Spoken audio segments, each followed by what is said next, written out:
નમસ્કાર દર્શક મિત્રો, સ્વાગત છે આપ સર્વેનું જીટીપીએલ જૂનાગઢ ન્યૂઝમાં। સૌપ્રથમ આજના મુખ્ય સમાચાર। ટીંબાવાડીમાં વધુ એક બિલ્ડરે દબાણ કરતા મહાનગરપાલિકાએ ફેરવ્યું બુલડોઝર। બિલ્ડર અને બાંધકામ શાખાની મિલીભગત નીતિને કારણે નામાંકિત શોરૂમે બનાવી નાખ્યું પાર્કિંગ। વિવિધ વર્ગના લોકોને ભાજપના પ્રાથમિક સભ્ય બનાવવા ભાજપ સદસ્યતા અભિયાનને સફળ બનાવવા ભાજપ અગ્રણીઓની કવાયત। કોના બાપની દિવાળી?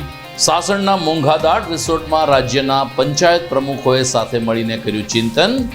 ડીડીઓની દાદાગીરી સામે સરકારમાં રજૂઆત કરવા લીધો નિર્ણય। સરખેજ ભારતી આશ્રમનો વિવાદ વધુ વકર્યો। સંતોના વિવાદમાં જ્ઞાતિ સંગઠનો આવ્યા આગળ। ઋષિ ભારતીની તરફેણમાં કોળી સમાજે આપ્યું આવેદનપત્ર। અને ગણેશનગરમાં રાંધણ ગેસનો બાટલો ફાટતા એક જ પરિવારના 4 સભ્યો દાઝ્યા।